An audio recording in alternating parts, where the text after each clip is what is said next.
Shalom, selamat pagi Bapak Ibu Saudara yang dikasihi Tuhan. Kita bersyukur pada hari ini kita kembali bersama-sama beribadah, memuji Tuhan kita dan mendengarkan firman Tuhan. Sepanjang bulan ini GKJ merenungkan tentang misi, bagaimana kita orang-orang yang telah diselamatkan di dalam Kristus Yesus digerakkan untuk menyaksikan Kristus yang kita alami kepada orang-orang di sekitar kita.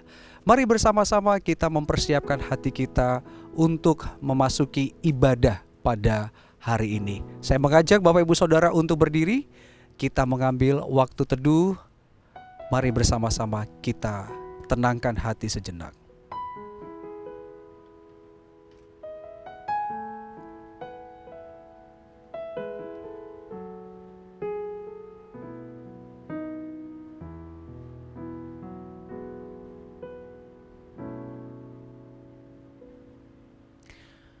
Marilah kita awali ibadah pada hari ini dengan pengakuan bahwa pertolongan kita datang dari Tuhan yang menjadikan langit dan bumi dan yang tidak pernah meninggalkan perbuatan tangannya. Turunlah atas kita sekalian kasih karunia, rahmat dan damai sejahtera dari Allah Bapa, Allah Anak dan Allah Roh Kudus. Amin.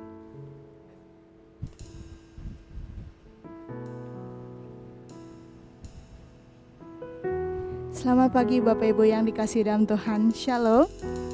Kita bersyukur pada pagi hari ini kita boleh sama-sama datang kepada Tuhan untuk sama-sama memuji, memuliakan dan juga mendengarkan firman Tuhan.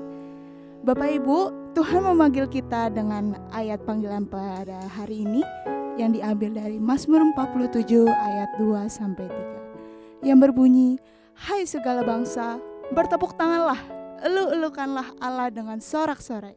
Sebab Tuhan yang maha tinggi adalah dahsyat, Raja yang besar atas seluruh bumi." Mari Bapak Ibu kita mau sama-sama meresponi panggilan Allah pada pagi hari ini untuk sama-sama beribadah, memuji, memuliakan nama Tuhan. Dengan hati yang bersyukur, kita mau meninggikan Dia, Allah yang maha tinggi.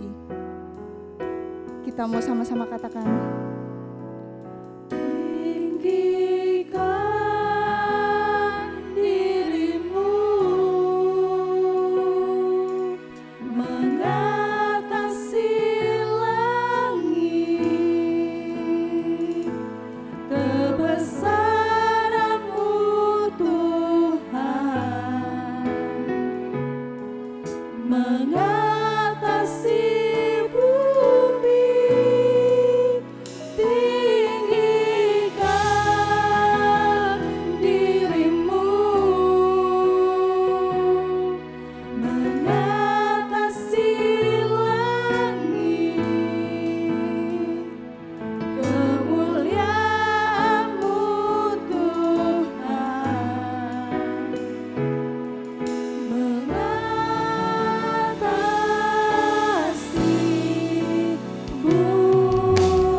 bersyukur kepadamu Tuhan. Ku bersyukur padamu Tuhan atas kasih-Mu. Ku bermazmur bagi nama-Mu yang kudus.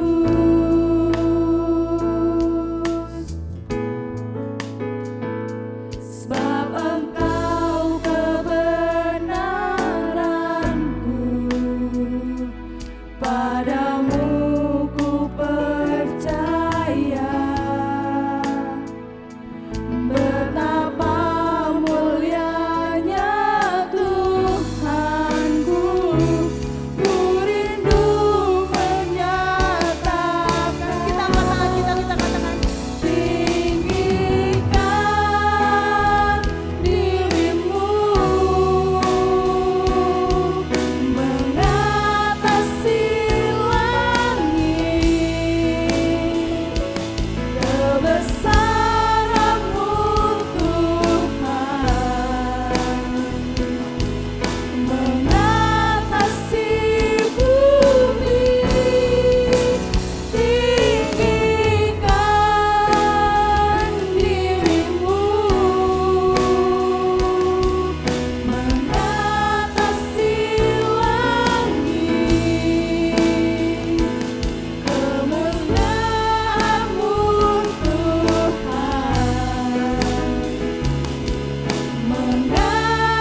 Bapak Ibu kita mau sama-sama sungguh-sungguh untuk memuji, untuk meninggikan namanya. Kita katakan, tinggikan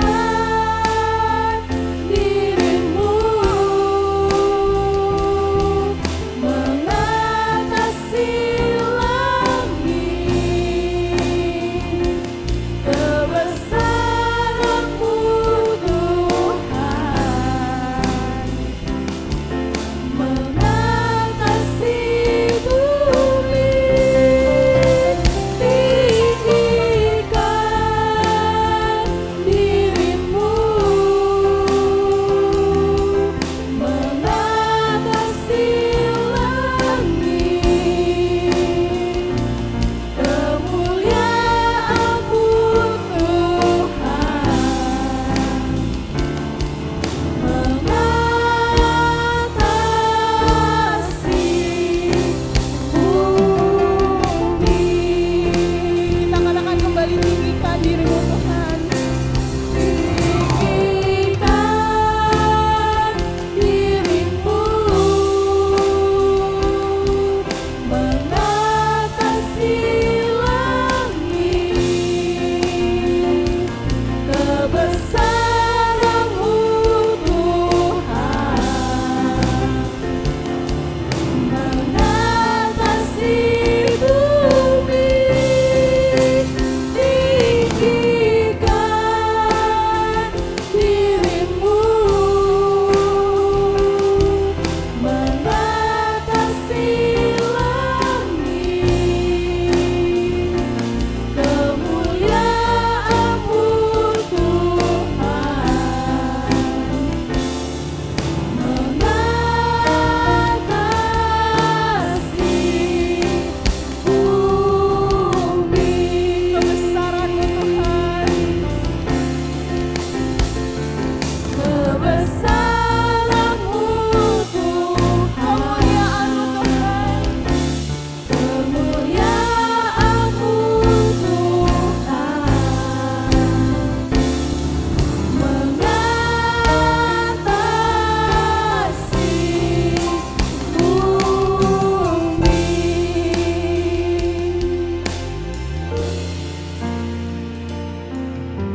Mari Bapak Ibu kita mau sama-sama masuk ke dalam beberapa pokok doa. Mari kita mau bersyukur untuk kasih setia Tuhan yang tidak pernah habis dalam hidup kita. Selama 1 minggu ini Tuhan sudah memimpin kita agar kita boleh ada sampai pada hari ini. Mari kita mau sama-sama buka suara kita mau berdoa. Bapa yang baik, terima kasih Tuhan untuk kasih setia-Mu yang tidak pernah habis kami rasakan dalam hidup kami. Kami mau bersyukur Tuhan untuk pimpinan-Mu yang boleh kami rasakan hari demi hari. Terima kasih Tuhan untuk segala pimpinan-Mu. Kami ada sampai hari ini. Kami menyerahkan hidup kami ke dalam tangan-Mu. Dalam nama Tuhan Yesus kami berdoa. Mari Bapak Ibu kita juga mau sama-sama mengakui segala dosa dan perbuatan kita. Dalam setiap tingkah laku kita, dalam setiap pikiran kita, baik yang disengaja maupun yang tidak disengaja. Mari kita mau minta ampun kepada Tuhan. Mari kita mau tenangkan diri kita sejenak. Kita berdoa.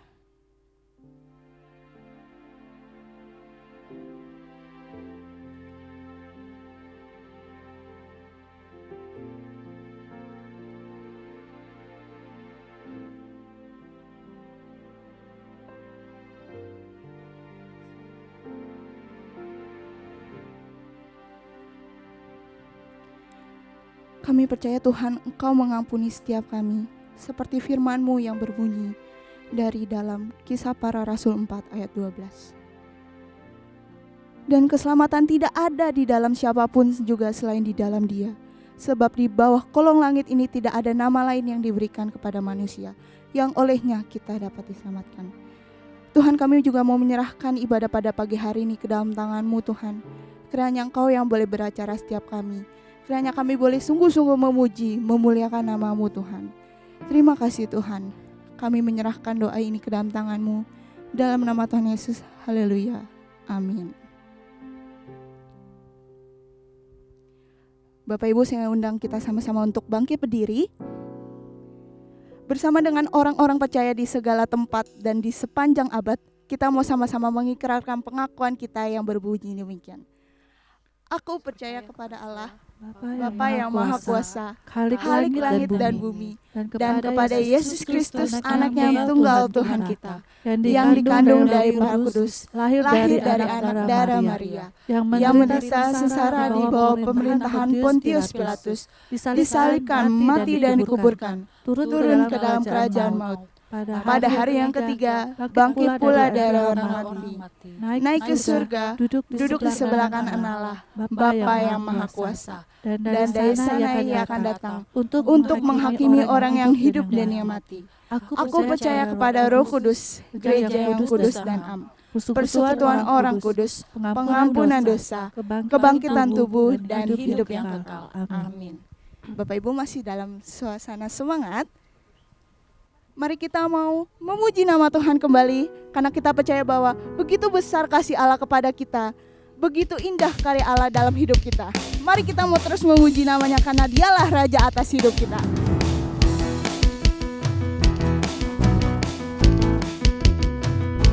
Kita mau sama-sama katakan, terpujilah namamu Tuhan.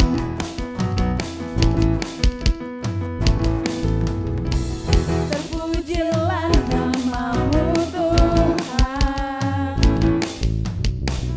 kuat dan penuh kemuliaan.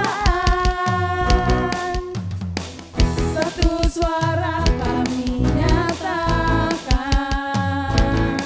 kebesaran-Mu tetap selamanya.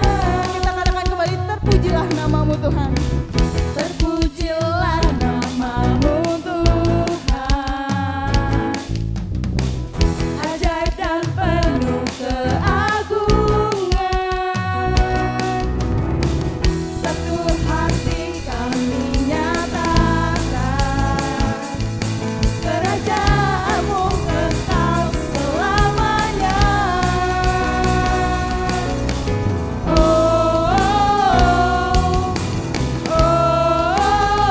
Engkaulah Raja atas dunia, yang menghancurkan kutuk dan membebaskan jiwa.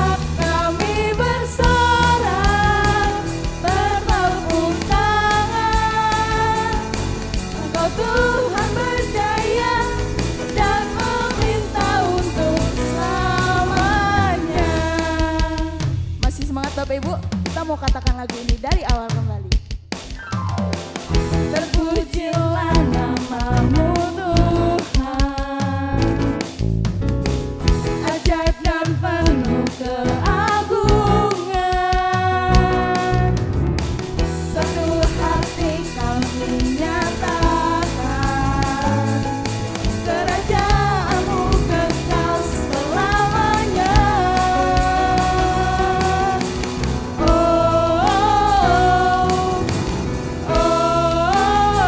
Engkaulah Raja atas dunia, yang menghancurkan kutuk dan membebaskan jiwa. Kami bersorak, bertepuk tangan. Engkau Tuhan berjaya dan meminta untuk selamanya. Atas dunia, yang menghancurkan kutuk dan membebaskan jiwa. Engkaulah Raja atas dunia, yang menghancurkan kutuk dan membebaskan jiwa. Kami bersorak, bertepuk tangan. Engkau Tuhan berjaya dan memerintah untuk selamanya.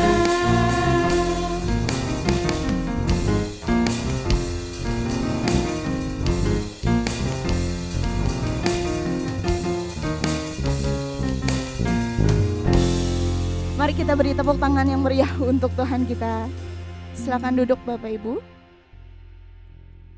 Kita akan membacakan bacaan bertanggapan saya akan membacakan pertanyaannya terlebih dahulu, kemudian singer dan jemaat akan membacakan jawabannya. Di akhir kita akan membacakan bersama-sama. Pertanyaannya, apa yang Allah perintahkan dalam perintah yang keempat? Agar pelayanan gereja, yaitu pemberitaan firman dan sekolah-sekolah tetap diselenggarakan, dan agar aku teristimewa pada hari perhentian dengan setia bergabung dengan jemaat Allah untuk mendengarkan. Bersama-sama, firman Allah menerima sakramen-sakramen, berseru kepada Tuhan Allah dalam acara umum, dan berderma kepada orang-orang miskin secara Kristen. Agar seumur hidupku aku berhenti dari perbuatanku yang jahat dan menerima Tuhan melalui rohnya dalam hatiku, dan dengan demikian memulai hari Sabat yang kekal dalam hidup ini. Amin. Sebentar lagi kita akan mendengarkan firman Tuhan yang akan dibawakan oleh hambanya. Sebelum kita mendengarkan firman Tuhan, kita boleh sama-sama merefleksikan diri kita. Kita mau mengingat bagaimana besar anugerahnya boleh menyelamatkan kita dari segala hukuman dosa. Mari kita sama-sama katakan.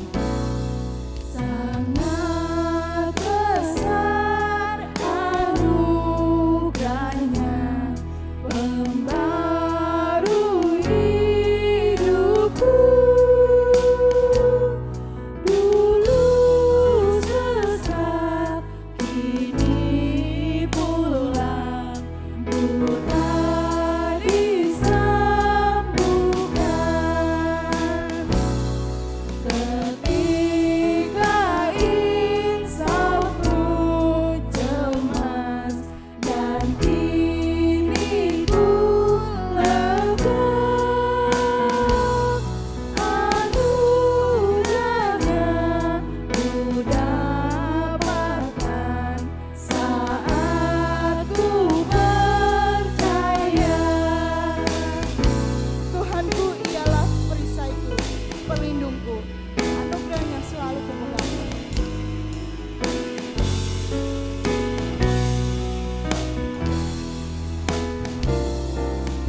Dapat janji yang teguh, ku harap sabdanya, dan Tuhanlah perisaiku, pelindung hidupku. Jurang yang penuh jerat terancam jiwaku, anugerahnya pegang erat dan amat ku laku.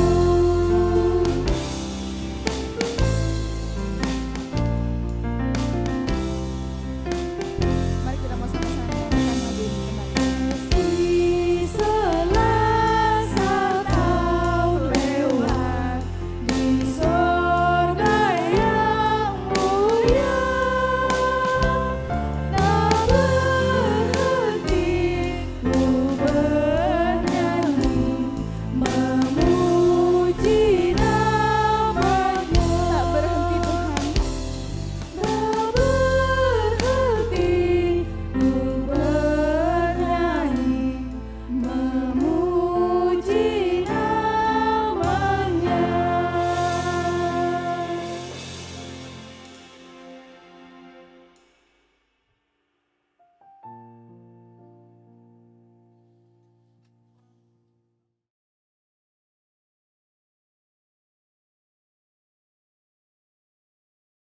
Shalom, jemaat GKJ yang kekasih dan semua saudara-saudara yang dikasihi Tuhan yang mengikuti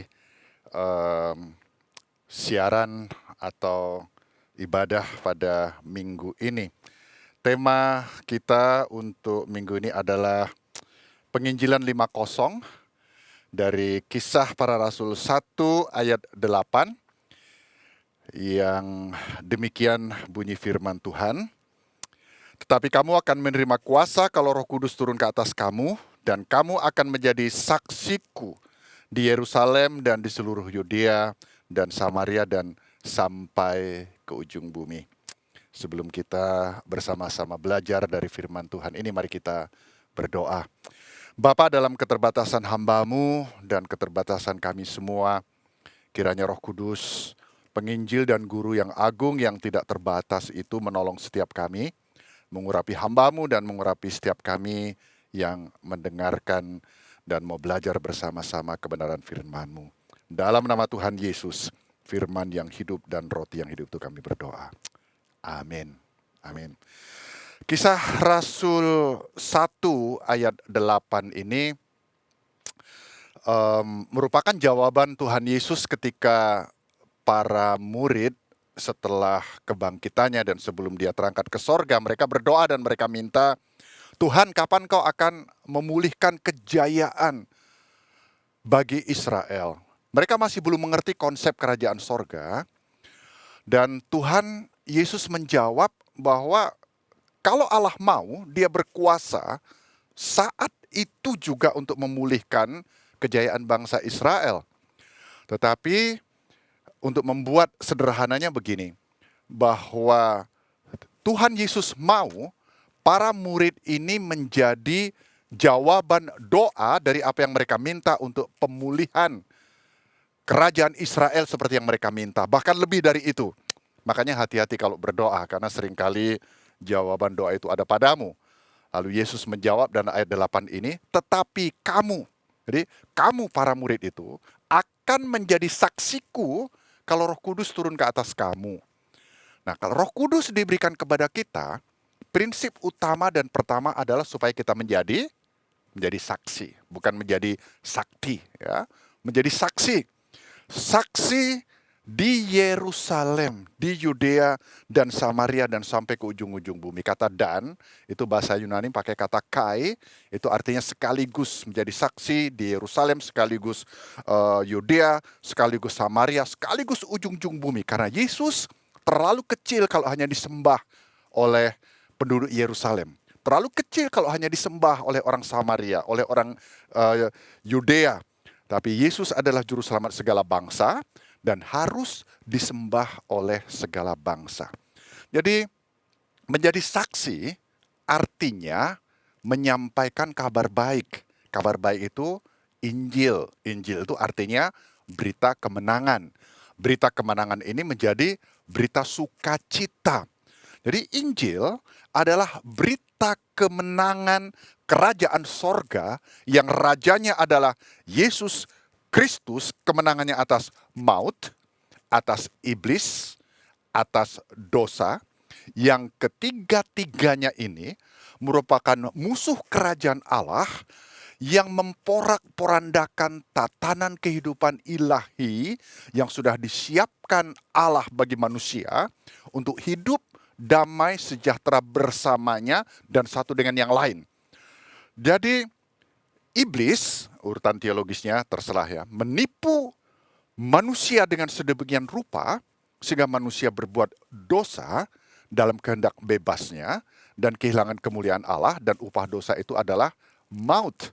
Nah, ketiga musuh kerajaan Allah ini yang membuat segala macam akar persoalan problem di dunia ini dikalahkan oleh Tuhan Yesus melalui kematiannya di kayu salib dan kebangkitannya. Jadi Injil adalah berita kemenangan. Kemenangan atas maut, atas iblis, atas dosa, yang ketiga-tiganya adalah musuh-musuh kerajaan Allah, dikalahkan ketika Yesus mati di kayu salib dan dibangkitkan lagi. Dan ketika musuh ini nanti akan dibinasakan sama sekali pada kedatangan yang kedua. Jadi, ibu bapak dan saudara yang kekasih, berita Injil adalah berita kemenangan atas musuh-musuh yang memporak-porandakan tatanan dan rencana sempurna ilahi, rencana sempurna Allah atas manusia, sehingga manusia dipulihkan lagi untuk hidup bersama dengan Tuhan, Maut masih ada, kita masih akan mati, tapi kita tidak perlu lagi takut kepada maut. Iblis masih mengaum-aum seperti singa, tapi singa ompong yang kita tidak perlu lagi takut kepada iblis. Dan dosa juga masih merajalela, tapi kita tidak perlu lagi diperhamba oleh dosa. Itulah berita kemenangan. Itulah berita Injil. Itulah kabar baik. Kabar baik bukan kabar baik kalau belum disampaikan kepada orang lain. Jadi ketika kita mengalami kebebasan dari maut, kebebasan dari iblis, kebebasan dari dosa, karena kuasa Yesus, lalu kemudian kita mengalami kasih Yesus yang dilimpahkan kepada kita ketika kita mengenal Dia dan menyembah Dia sebagai Tuhan dan Juru Selamat, itu kabar baik. Aku dilepaskan dari belenggu dosa. Aku dilepaskan dari cengkraman iblis. Aku dilepaskan dari kuasa ketakutan akan maut. Hai maut, di mana sengatmu? Dan itu kabar baik. Itulah jawaban untuk kehidupan manusia. Itulah yang kita alami. Itulah yang ku alami. Dan kabar baik ini belum menjadi kabar baik kalau kita tidak sampaikan kepada orang lain. Jadi Roh Kudus turun ke atas kamu, kata Tuhan Yesus, supaya kamu menjadi saksiku di Yerusalem, Yudea, Samaria, sampai ujung-ujung bumi. Ketika Yesus masih bersama-sama dengan para murid, dalam Matius 24 ayat 14, dia berkata begini, Injil kerajaan ini akan diberitakan di seluruh dunia, menjadi kesaksian bagi segala bangsa, segala suku bangsa, baru tiba kesudahannya. Orang banyak ribut dengan masalah eskatologi, dengan masalah teologi, ada peperangan, sakit penyakit, bencana alam dan sebagainya. Wah, ini tandanya Yesus akan datang. Ini tandanya kedatangan. Itu baru tanda-tanda. Tapi kedatangan Yesus, yang dia katakan, jika Injil ini diberitakan di seluruh dunia menjadi kesaksian bagi segala bangsa, nah itu baru tiba kesudahannya. Karena, ya ibu bapak dan saudara, hidup ini kan tidak adil ya. Life is not fair, but God is just. Hidup tidak adil, tapi Allah itu maha adil. Karena Allah itu maha adil, Dia mau segala bangsa, segala suku bangsa mendapat kesempatan untuk mendengar kabar baik, untuk mendengar Injil, sehingga mendapat kesempatan untuk mengenal Yesus dan menerima kasih karunia-Nya, berkat-Nya. Baru kemudian masa penghakiman itu tiba dan kedatangannya yang kedua kali itu kemudian akan terjadi. Jadi kalau Roh Kudus turun ke atas kamu, kamu akan menjadi saksiku di Yerusalem, Yudea, Samaria, sampai ujung-ujung bumi. Pada waktu itu, murid-murid dalam tanda kutip, mereka bukan orang pendidikan formal, mereka bukan orang kota dengan peradaban tinggi, orang-orang biasa dan sederhana, mereka bukan orang kaya, tapi untuk menjadi saksi, itu Yesus menyatakan hanya satu syarat sederhana. Roh Kudus turun ke atas kamu. Kita belajar kemudian dalam Kisah Para Rasul pasal 2, Roh Kudus turun, lalu kemudian mereka bisa berbicara dalam 15 bahasa dari orang-orang yang ada di sekitar di situ, bahasa Arab, bahasa Yunani, dan sebagainya. Dan kemudian jemaat berkembang, dan kemudian Kisah Para Rasul ayat 6, kita membaca bahwa ketika jemaat itu berkembang, tenaga hamba Tuhan tidak cukup. Begini, tidak ada alasan yang tidak salah, tidak ada alasan yang salah, saya mau katakan begitu. Ya, jadi semua alasan benar. Kapan kita terlibat dalam menyampaikan kabar baik dalam pekerjaan misi? Ketika gereja, ya, jemaat masih kecil, seperti mereka ini masih belasan orang, Kisah Para Rasul yang pertama, kedua, ngapain kita pergi jauh-jauh? Ngapain kita menjangkau di luar? Masih banyak yang kita perlu kerjakan di dalam. Tetapi ketika jemaat semakin besar, pun ada alasan yang tidak salah. Kita perlu banyak tenaga, perlu banyak dikerjakan di sini. Jadi amanat agung pun Kisah 1 ayat 8 yang Yesus sampaikan untuk menjadi saksi sampai Yudea, Samaria, ujung-ujung bumi, tetap tidak dilakukan. Amanat agung tidak akan pernah tuntas. Karena jemaat dengan berbagai alasan tidak keluar. Nah, Kisah pasal 6 menyaksikan bahwa ketika jemaat makin bertumbuh, makin besar, lalu mereka perlu tenaga-tenaga pelayan. Nah, dikatakan oleh firman Tuhan, kemudian mereka memilih Stefanus, seorang yang penuh iman dan Roh Kudus, lalu ada Filipus, Prokorus, Nikanor, Timon, Parmenas, Nikolaus, yang bersama-sama untuk menambahi jumlah pelayan di dalam jemaat yang semakin berkembang itu. Perhatikan, Stefanus ini orang yang penuh iman dan Roh Kudus, ya. Ayat 8 katakan, Stefanus ini penuh dengan karunia dan kuasa, mengadakan mujizat dan tanda-tanda di antara orang banyak. Wah, ini bukan kaleng-kaleng ya, kualifikasinya ini luar biasa. Ini saya pikir beliau ini kalau melamar di GKJ pun tidak akan diterima nih, overqualified. Tapi kita membaca kemudian dalam firman Tuhan, ketika pasal ke-7, Stefanus berkhotbah. Pintar sekali, tidak pakai PowerPoint seperti saya, tidak pakai nyontek, begitu sistematis, begitu berani di hadapan orang-orang yang belum percaya Kristus, luar biasa. Lalu kemudian dia dilempari dengan batu, dan kemudian dia mati martir. Pertanyaan saya, orang seperti Stefanus yang kualifikasinya sedemikian hebat, ketika dia menyampaikan kabar baik itu, berapa orang yang bertobat? Sampai matinya. Berapa orang yang bertobat? Tidak ada.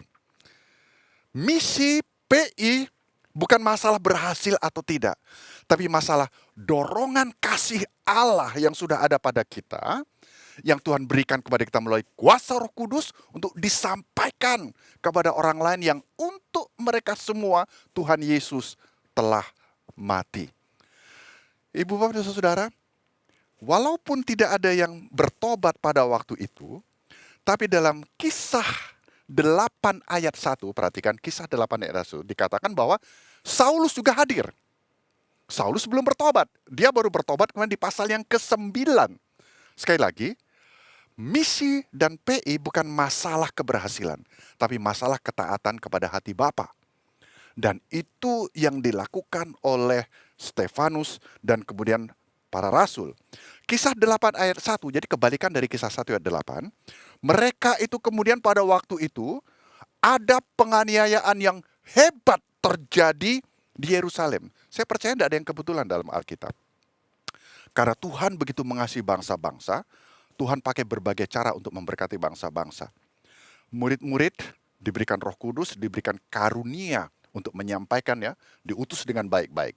Kalau mereka tidak mau pergi, apa boleh buat? Tuhan mengizinkan penganiayaan. Ada kata lain dalam bahasa Yunani, kata ekbalo ya, dipaksa, dilempar, didorong untuk pergi. Dan karena penganiayaan ini, dikatakan oleh firman Tuhan, Kisah Rasul 8 ayat 1 itu mereka semua, kecuali rasul-rasul, jadi semua itu waktu itu sekitar 140 orang, tersebar. Kata tersebar bukan kocar-kacir, pakai kata diaspora, seperti penabur yang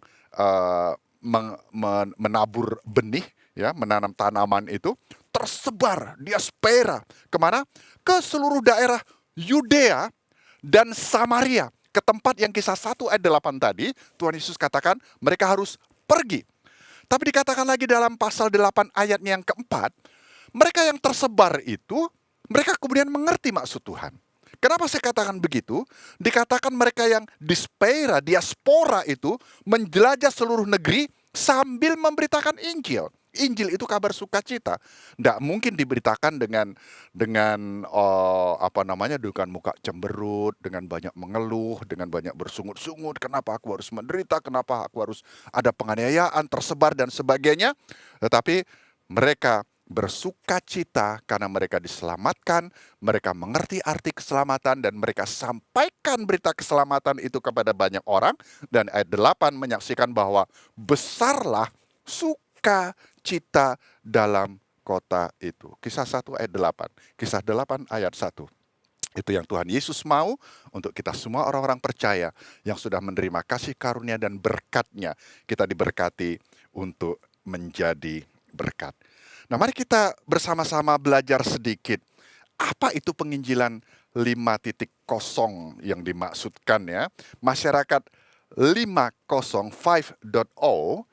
ini term baru kalau untuk generasi baby boomer seperti saya, Bapak Ibu yang lahir tahun 50-an, 60-an, ya. Saya diam-diam begini sudah S3, sudah sangat sepuh, sudah officially opa, sudah punya 1 cucu.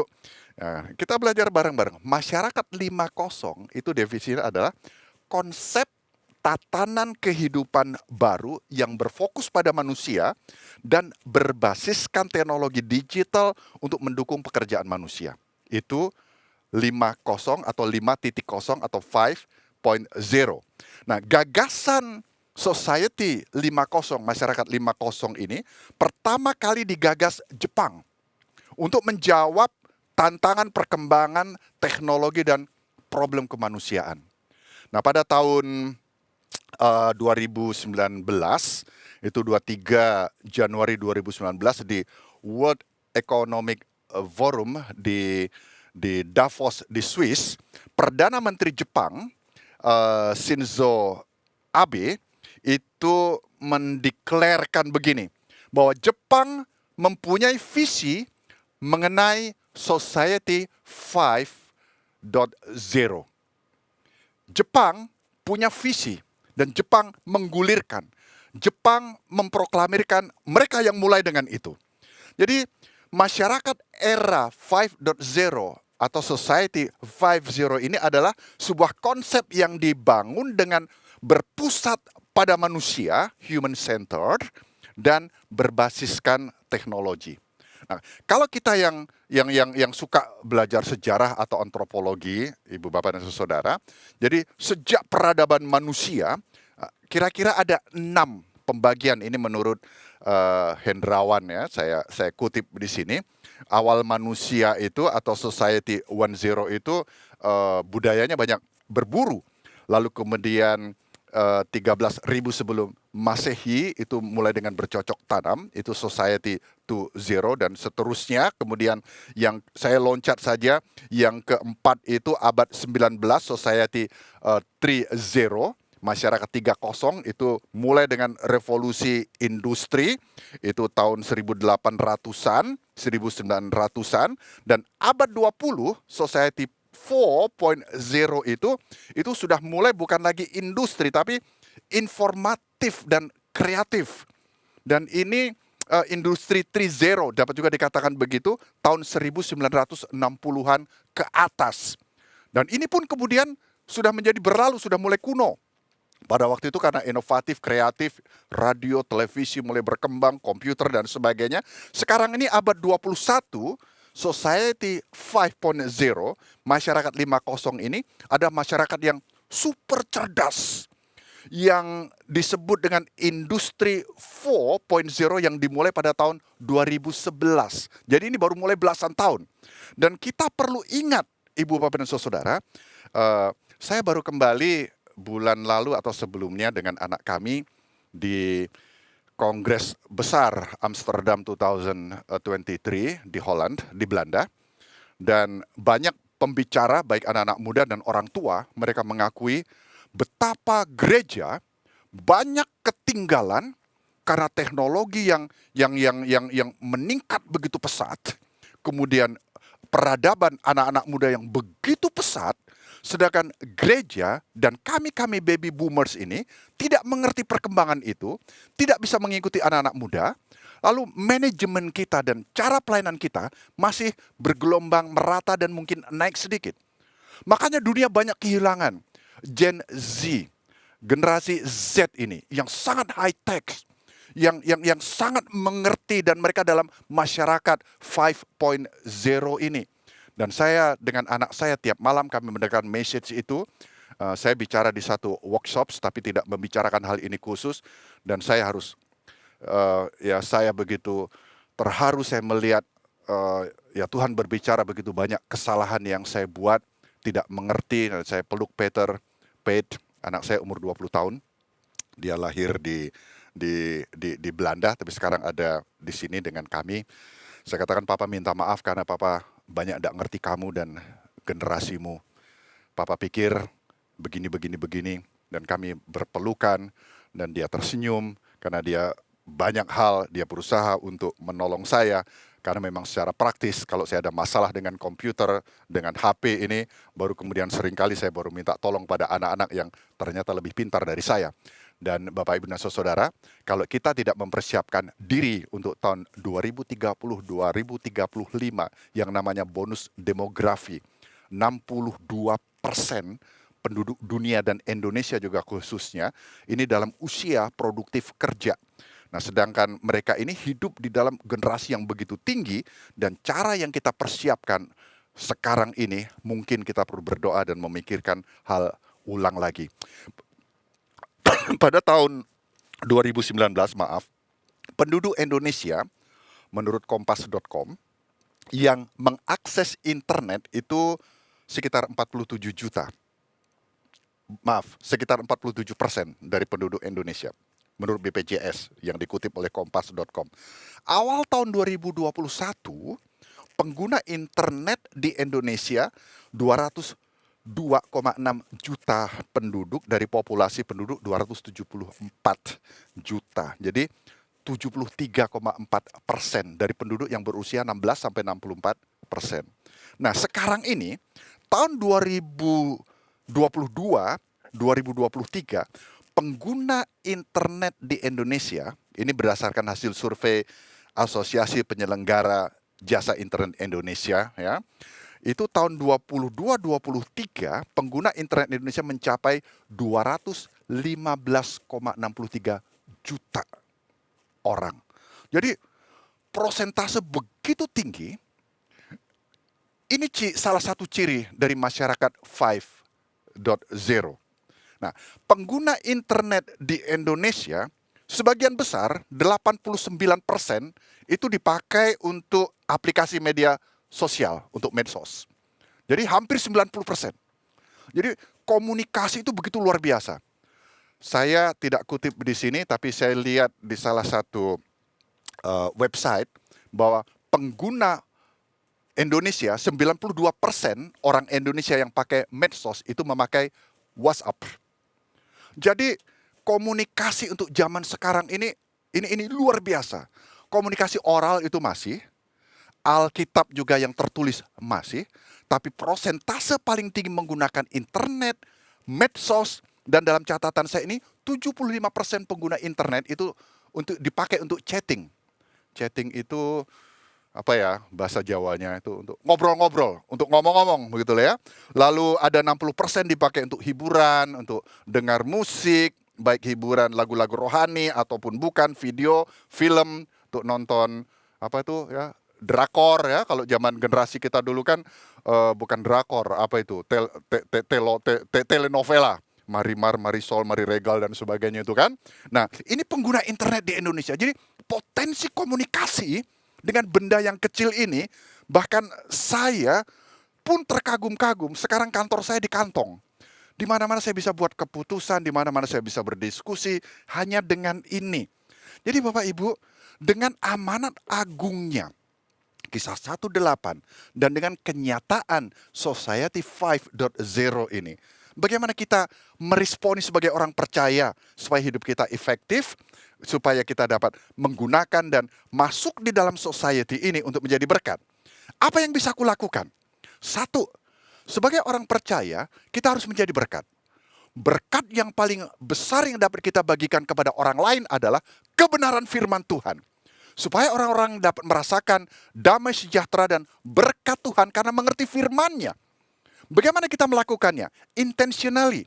Paling sedikit, ya kalau dari medsos yang 89% kita pakai untuk chatting itu 75%. Berapa banyak dalam satu hari?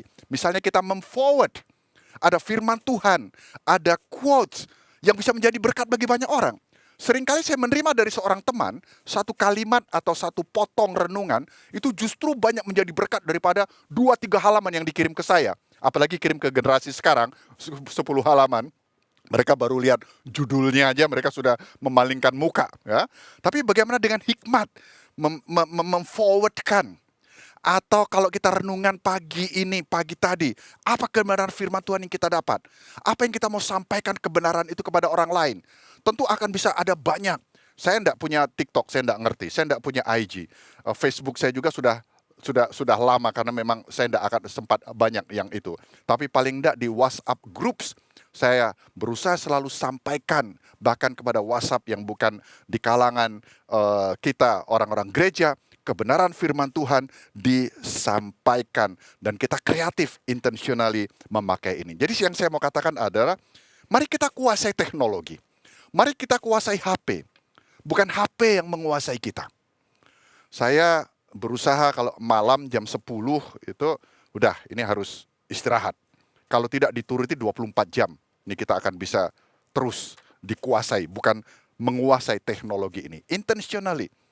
Jadi kita harus tahu, jangan Bapak Ibu, ya saya sedih kadang-kadang kalau ke Jakarta, ke mall ya. Saya tinggal di Salatiga tidak ada mall, tapi di restoran pun juga di sana juga banyak terjadi. Satu keluarga duduk, bapaknya pegang ini, mamanya pegang ini, anaknya pegang ini, tubuhnya ada di situ, tapi mereka tidak ada kebersamaan. Sama-sama tapi tidak ada kebersamaan. Bahkan tragic banget di Salatiga beberapa waktu yang lalu, ini kejadian nyata, seorang ibu duduk hanya beberapa meter dari kolam renang, anaknya mati tenggelam di kolam renang karena dia asik pakai HP. Dia tidak melihat anaknya ini terjadi sesuatu. Bapak Ibu, hal-hal yang begini, hal negatif banyak banget bisa terjadi kalau kita dikuasai oleh alat kecil ini. Tapi kalau kita bisa menguasainya, ini akan menjadi alat yang luar biasa untuk pekerjaan Tuhan. Beberapa waktu yang lalu, saya mendapat yang mungkin banyak Bapak Ibu juga sudah mendapat forward postingan tentang HP ini. Menarik sekali ya. Ini saya mau bacakan mungkin hampir secara hurufiah di sini tentang handphone. Ini nyata, katanya begitu judulnya. Hati-hati. Ingatkan keluarga, jangan terlalu terlena dengan kecanggihan zaman sekarang. Apa penemuan yang paling hebat, dahsyat, dan luar biasa di abad ini? Ini dimulai dengan begitu kan ya. Listrik, pesawat, mobil, televisi, komputer, nah itu kan zaman yang tadi saya katakan dalam peradaban abad 20 ya, society yang informatif dan kreatif itu mulai muncul semua. Dikatakan salah besar, bukan itu. Penemuan yang paling hebat di abad ini adalah handphone. Mengapa? Ini alasannya. Kata yang mengirim artikel ini, NN sih saya tidak tahu, tapi bagus juga kalau kita renungkan ya. HP melenyapkan telepon umum, HP melenyapkan telepon rumah, HP melenyapkan warnet, melenyapkan televisi, HP melenyapkan arloji, HP melenyapkan radio, HP melenyapkan tape recorder, HP melenyapkan kamera, HP melenyapkan game, HP melenyapkan koran, HP melenyapkan kalender, HP melenyapkan kartu ATM, HP melenyapkan dompet uang. Wah, ini luar biasa. Lalu kemudian yang akan datang, HP akan melenyapkan apa lagi? HP bisa melenyapkan mata kalian. HP bisa melenyapkan tulang leher kalian. HP bisa melenyapkan kesehatan kalian. HP bisa melenyapkan perkawinan kalian. HP bisa melenyapkan kasih sayang keluarga kalian. HP bisa melenyapkan generasi penerus. HP bisa melenyapkan waktu berharga kalian. HP bisa melenyapkan masa depan anak-anak kalian. HP bisa memutus tali silaturahmi kalian. HP melenyapkan adab dan etika terhadap orang tua dan sanak saudara. HP melenyapkan anak kita tidak peduli dan masa bodoh akan tanggung jawab terhadap orang tua. Tapi orang tua juga saya lihat banyak itu kasih, ya ini kan pertanyaan ini toy atau tool ya. Tool kan alat, kalau toy itu kan mainan. Tapi saya juga lihat banyak orang-orang tua ngambil enaknya saja sih, daripada anak rebel dikasih aja HP biar main game atau apa begitu ya. Jadi bukan HP yang melenyapkan, kita juga melenyapkan anak kita melalui HP. Oh, sorry, di sini sih tidak ada, di sana sih banyak. Bahkan HP bisa melenyapkan iman kalian. Mari kita ingatkan diri kita, anak dan keluarga, agar bisa bersikap bijak dalam menggunakan HP. Memberi manfaat agar HP tidak melalaikan diri kita. Ini baru ngomongin HP ya, belum komputer, belum nanti apalah macam-macam lah tool yang luar biasa. Tapi mungkin kalau saya yang orang udah katakan old school, generasi baby boomers itu beda dengan milenial, dengan Gen Z. Hanya segitulah pengetahuan saya tentang teknologi, tapi itu pun udah sangat besar banget pengaruhnya. Mari kita sambil kita mengingat amanat agung Tuhan Yesus. semua yang Tuhan berikan kepada kita, diriku, keluargaku, anak-anakku, talentaku, hartaku, semuanya hanya titipan Tuhan. Termasuk teknologi yang Tuhan percayakan dan kita mampu untuk melakukan itu hanya titipan Tuhan. Setiap kita di rumah hampir semua mungkin punya HP. Ini pun bisa menguasai kita atau kita menguasainya untuk alat kemuliaannya.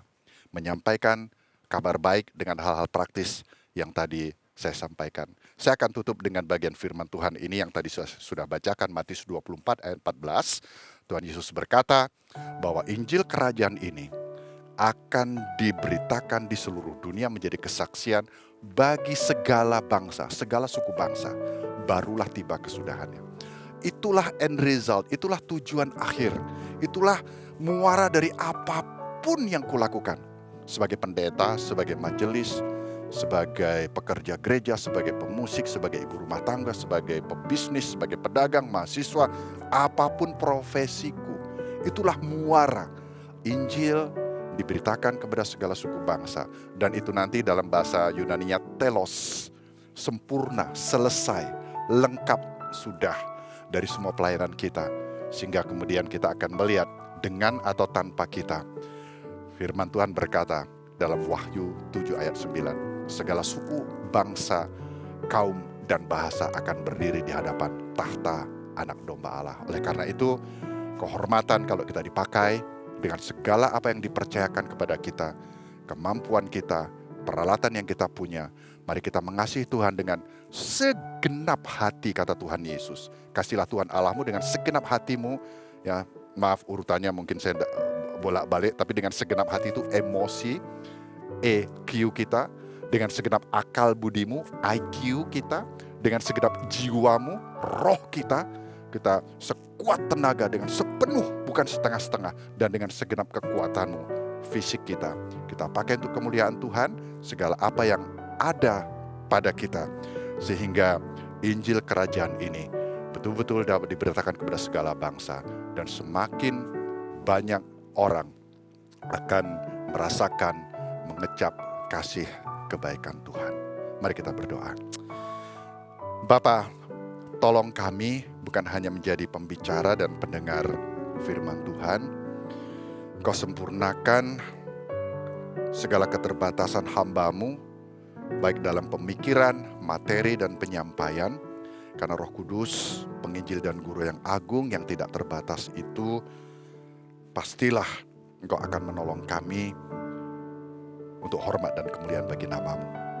Hamba berdoa supaya Tuhan juga menolong hamba, menolong kami, keluarga, anak-anak, teman-teman yang kami kasihi, dengan berkat teknologi yang ada sekarang ini. Sehingga dalam Society 5.0 ini, kami tidak ketinggalan zaman. Kami tetap dapat menjadi berkat, dan semakin banyak orang juga akan mengalami damai sejahtera karena kasih-Mu yang dahsyat dan tidak terbatas itu. Dalam nama Tuhan Yesus. Amin. Amin. Tuhan Yesus berkati.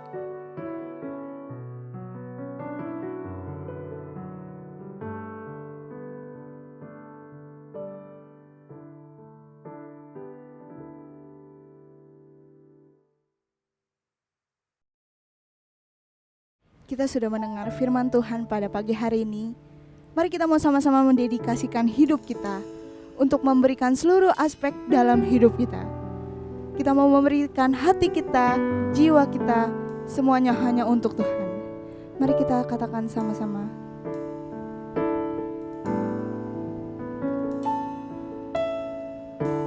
Lord, I give you my heart, I give you my soul. I live for you alone. Every breath that I take, every moment I awake. Lord, I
Kami bersyukur kepadamu Bapa di surga, oleh karena kasih-Mu di dalam Kristus Yesus anak-Mu yang tunggal, Engkau memberikan kami hidup yang kekal. Kami bersyukur karena Engkau yang menuntun perjalanan hidup kami anak-anak-Mu ini. Kami terus memohon biar Engkau yang selalu topang kami mengikut dalam perjalanan hidup kami ini, mengikut Yesus Tuhan kami. Kami bersyukur Engkau selalu memberkati, mencukupkan segala sesuatu yang kami perlukan. Bahkan Engkau juga yang memampukan kami untuk memberikan persembahan ini supaya digunakan di dalam pelayanan kerajaan-Mu itu ya Bapa. Biarlah persembahan yang telah terkumpulkan Engkau pakai dan dikelola dengan penuh hikmat dari-Mu dan dapat menjadi berkat bagi setiap orang yang memerlukan. Berkati seluruh jemaat yang sudah memberikan persembahan ini. Engkau yang senantiasa memelihara kehidupan mereka. Kami berdoa dan bersyukur demi nama Tuhan Yesus. Amin.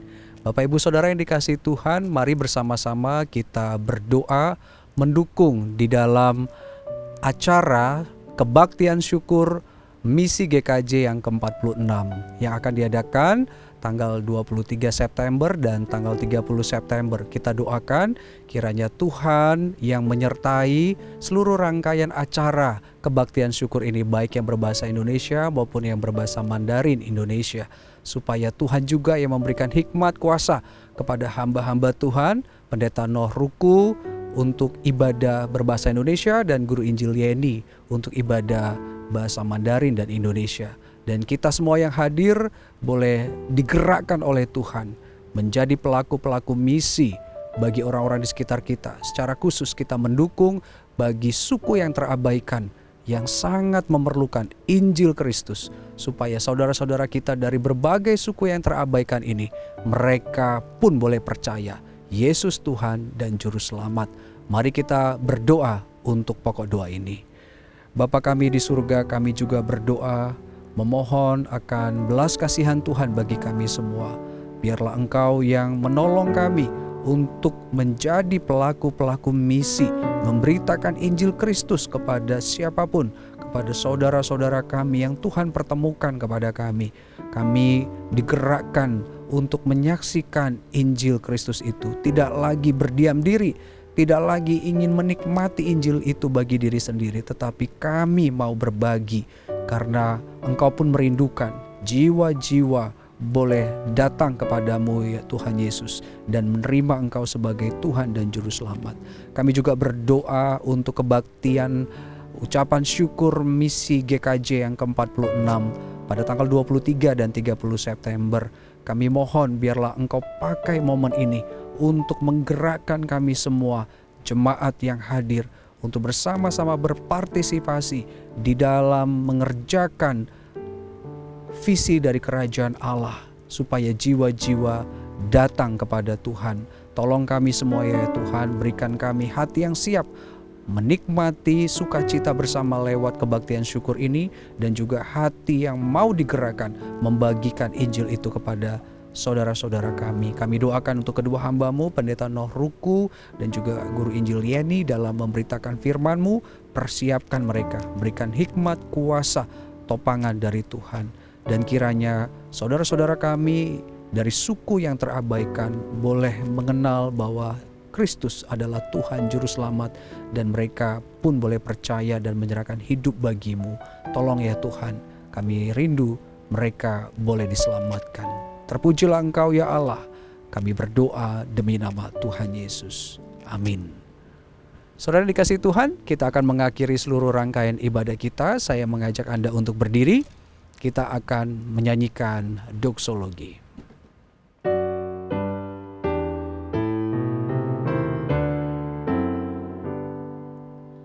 Puji Allah Bapa Putra, puji Allah Roh Kudus, ketiganya yang esa.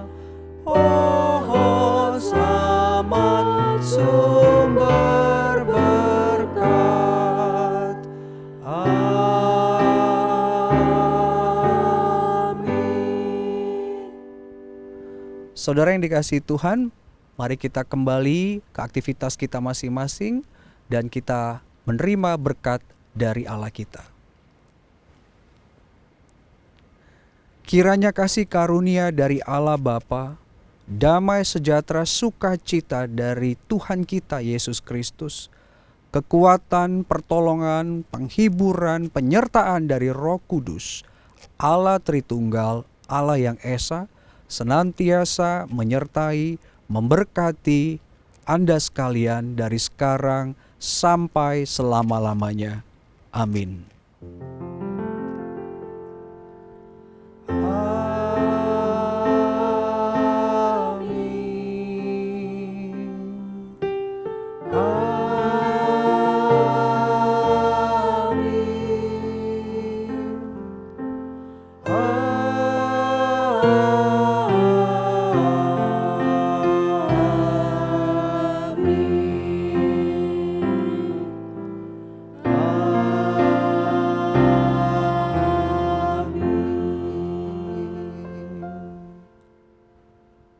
Silakan duduk. Demikianlah ibadah kita pada hari ini. Tuhan Yesus memberkati.